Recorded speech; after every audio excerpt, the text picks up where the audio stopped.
नमस्कार, मैं हिमांशु जर्नलिस्ट। आप देख रहे हैं प्राइम टाइम। दोस्तों, पश्चिम बंगाल चुनाव की तरफ इस समय हम चल चुके हैं। आपको पश्चिम बंगाल चुनाव की हर एक विश्लेषण आपको बता रहे हैं जो हमारे द्वारा तैयार किया गया है। आप सबसे हम राय भी मांगते हैं कि आप अपनी राय कमेंट बॉक्स में जरूर बताइए।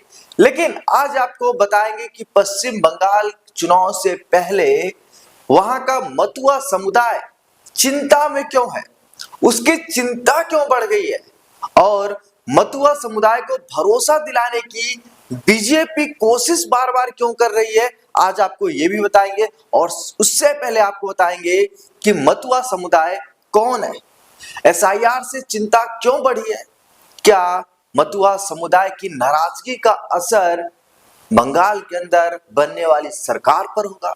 सब कुछ आज आपको प्राइम टाइम में बताएंगे, क्योंकि मैं हिमांशु जर्नलिस्ट आप सबके लिए ये विश्लेषण विशेष रूप से मैंने तैयार किया है। देखिए, पश्चिम बंगाल में इस साल विधानसभा चुनाव होने हैं और मतुआ समुदाय एक बार फिर गहरे असमंजस में है। मतदाता सूची के विशेष गहन पुनरीक्षण के तहत वोटर लिस्ट में नामों के सत्यापन ने इस समुदाय में डर बढ़ा दिया है। एक और नागरिकता के बारे में इनमें से कई लोग अनिश्चय में हैं और दूसरी ओर यह भी डर है कहीं वे मतदाता बनने से छूट ना जाए। इन सब के बीच भारतीय जनता पार्टी ने मतुआ समुदाय तक पहुंच बढ़ाने और उन्हें अपने साथ बनाए रखने की कोशिशों में जुटी हुई है।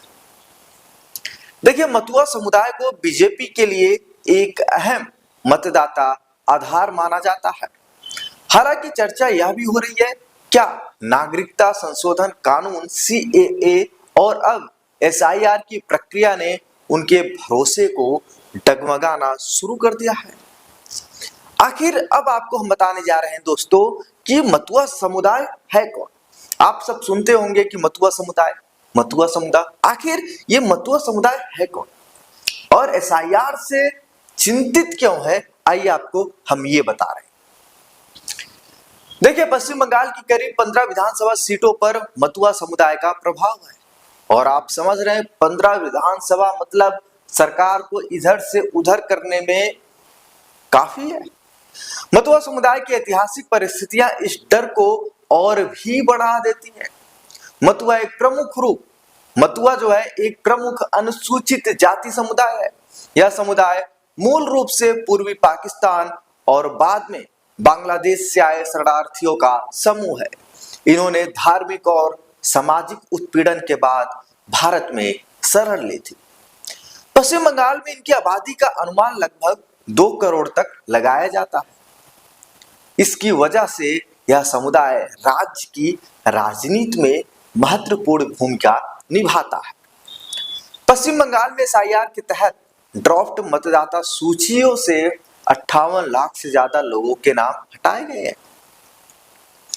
कोलकाता स्थित शोध संस्था साइबर इंस्टीट्यूट के आंकड़ों के मुताबिक ड्राफ्ट मतदाता सूची से मतुआ बाहुल 15 विधानसभा सीटों में करीब 2,40,000 मतदाताओं के नाम हटे हैं।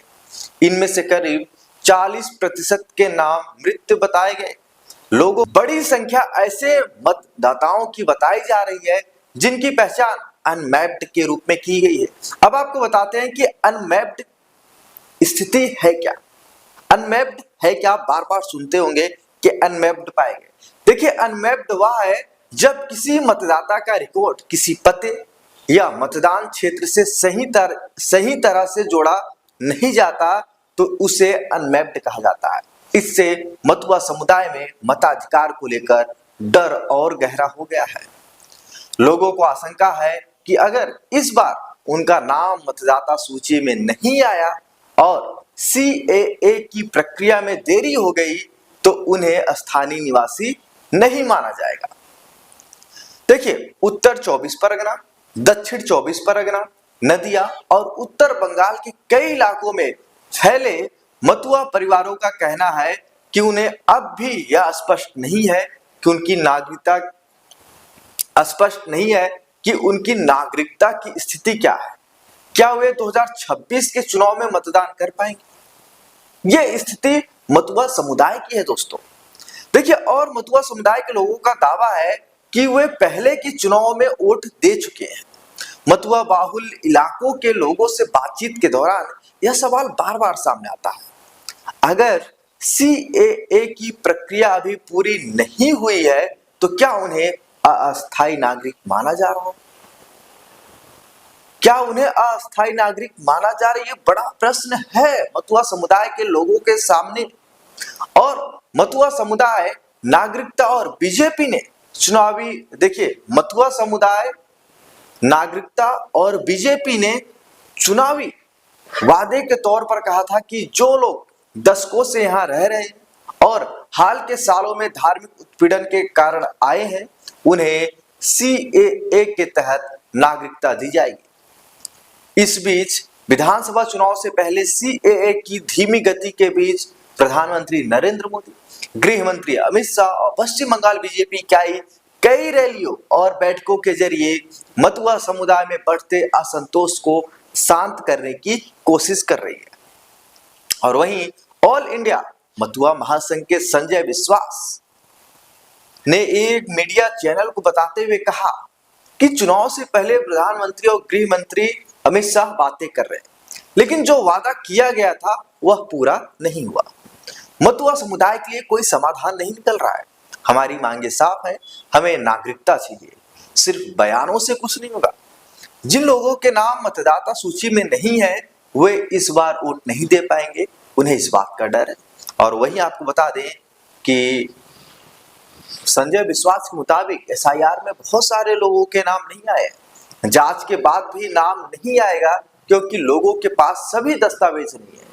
उनका कहना है कि समुदाय में बहुत डर है, सीएए के जरिए नागरिकता मिलेगी या नहीं यह भी तय नहीं है। करीब 50,000 लोगों ने सीएए के लिए आवेदन किया है, सिर्फ 400 लोगों को ही अब तक प्रमाण पत्र मिले। और वहीं वो दूसरी ओर आपको बता दें कि बीजेपी नेता शुभेंद्र अधिकारी का कहना है कि 60,000 लोगों ने सीएए के तहत आवेदन किया है, इनमें से 1,000 लोगों को नागरिकता प्रमाण पत्र मिल चुके हैं। और वहीं आपको बता दें कि ये जो आंकड़े संजय विश्वास और शुभेंदु अधिकारी बता रहे हैं, इसका हम पूरी तरीके से पुष्टि नहीं करते। जी हाँ, आप सही सुन रहे हैं, हम इसकी पुष्टि पूरी तरीके से नहीं करते क्योंकि ये दोनों बस आंकड़े बता रहे हैं। जो आंकड़े ये बता रहे हैं वही मैं आपको बता रहा हूं। देखिए, मतुआ समुदाय के लिए यह स्थिति इसलिए भी तकलीफ देह है क्योंकि 2019 के लोकसभा चुनाव और 2021 के विधानसभा चुनाव में बड़ी संख्या में उन्होंने बीजेपी का समर्थन किया था। पश्चिम बंगाल में मतुआ समुदाय की आबादी कम से कम 30 विधानसभा सीटों और 11 लोकसभा सीटों पर निर्णायक भूमिका निभाती है। आपको बता रहे हैं एक स्पेशल रिपोर्ट जिसमें मतुआ समुदाय बीजेपी की तरफ किस तरीके से झुका है, ये आपको बता रहे हैं। देखिए, साल 2019 लोकसभा चुनाव में मतुआ बाहुल इलाकों में बीजेपी का वोट शेयर औसत 41.5% रहा। बगवा सीट पर बीजेपी के उम्मीदवार और मतुआ नेता शांतनु ठाकुर ने 1 लाख से ज्यादा वोटों से जीत हासिल की थी। साल 2021 के विधानसभा चुनाव में भी मतुआ बाहुल क्षेत्रों से बीजेपी को काफी वोट मिले। हालांकि साल 2024 के लोकसभा चुनाव में बीजेपी के वोट प्रतिशत में थोड़ी गिरावट आई है। आपको बता दें, सीएए को बीजेपी ने मतुआ समुदाय के लिए ऐतिहासिक कदम बताया था। इसे दशकों पुराने नागरिकता का सवाल का हल माना गया था, लेकिन कानून लागू होने के बावजूद इस प्रक्रिया की धीमी रफ्तार और जमीनी स्तर पर अस्पष्टता की कमी ने इस उम्मीद को अनिश्चितता में बदल दिया। देखिए, इस समुदाय के जो लोग साल 1971 से पहले या उसके आसपास भारत आए, इनमें से कई को नागरिकता कानूनों या स्थानीय प्रक्रियाओं के जरिए नागरिकता मिली। उनके नाम मतदाता सूची में दर्ज हुए। पिछले दिनों आपको बता दें कि बातचीत में कई इलाकों के मतुआ परिवारों का कहना था कि उन्हें सीएए के तहत आवेदन करने के लिए प्रोत्साहित किया गया, लेकिन यह नहीं बताया गया कि इस बीच उनके मताधिकार का क्या होगा। और वहीं आपको बता दें कि राणा घाट में मतुआ समुदाय के नरोत्तम विश्वास का कहना है कि पहले कहा गया था हिंदुओं को डरने की जरूरत नहीं है, लेकिन अब दस्तावेज मांगे जा रहे हैं। हमने इन्हें इतना वोट दिया लेकिन कुछ नहीं हुआ। जो हिंदू हैं, जो मतुआ हैं, उनकी इतनी जांच क्यों की जा रही है? अगर इतना वोट देने के बाद भी हमें अवैध माना जा रहा है तो इसका मतलब क्या है? अगर हमारा वोट ही अवैध है तो ये लोग हमारे वोट से चुनाव कैसे जीत सकते हैं? और वहीं आपको बता दें कि अब जब मतुआ समुदाय इतना उबाल मार रहा है और मतुआ समुदाय के अंदर इतना असंतोष है, तो वहीं पश्चिम बंगाल की मुख्य विपक्षी पार्टी भारतीय जनता पार्टी मतुआ समुदाय को भरोसा दिलाने में लगी है। आपको बता दें कि पिछले कुछ हफ्तों के दौरान पश्चिम बंगाल में हुई कई रैलियों में बीजेपी ने मतुआ समुदाय को भरोसा दिलाने की कोशिश की।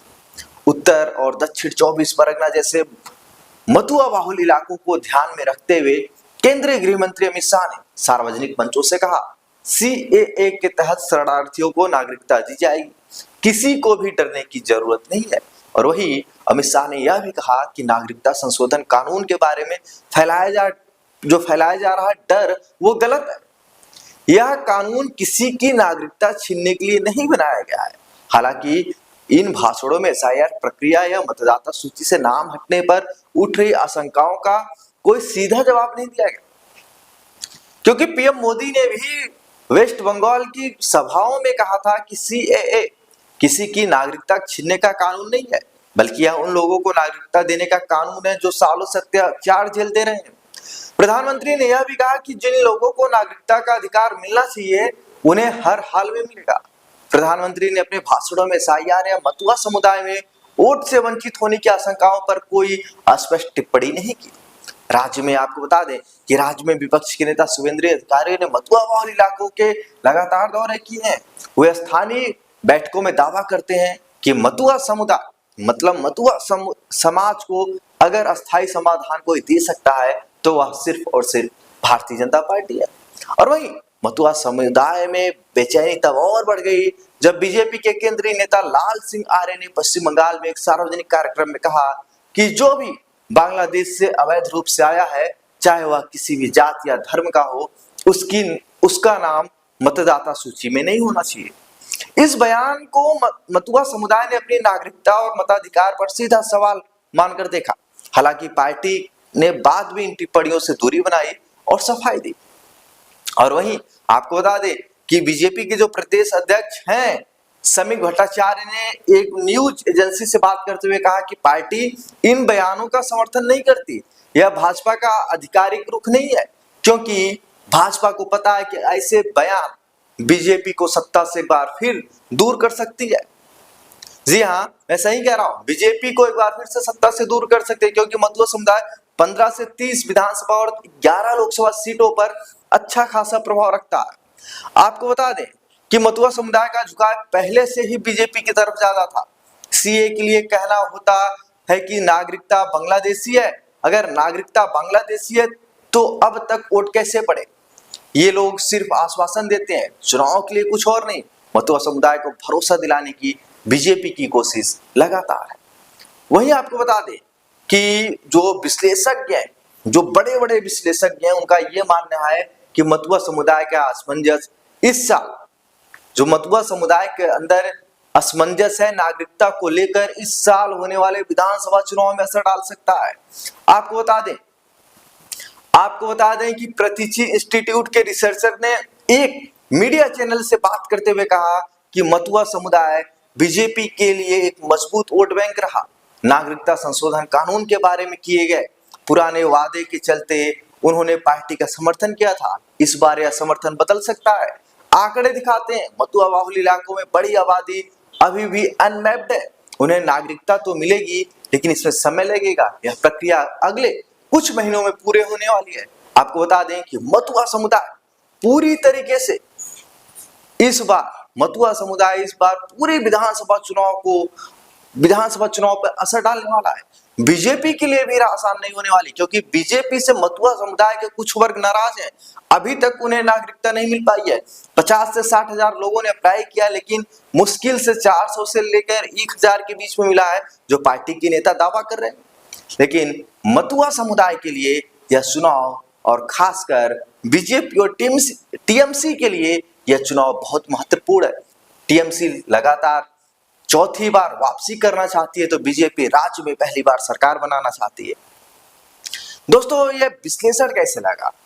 यह हमारे द्वारा तैयार किया गया, मतलब मैं हिमांशु जर्नलिस्ट, मेरे द्वारा तैयार किया गया है। दोस्तों, अगर विश्लेषण बढ़िया लगा हो कमेंट बॉक्स में बताइएगा जरूर, क्योंकि आपके लिए और जरूरी वीडियो लेकर मैं आ रहा हूं।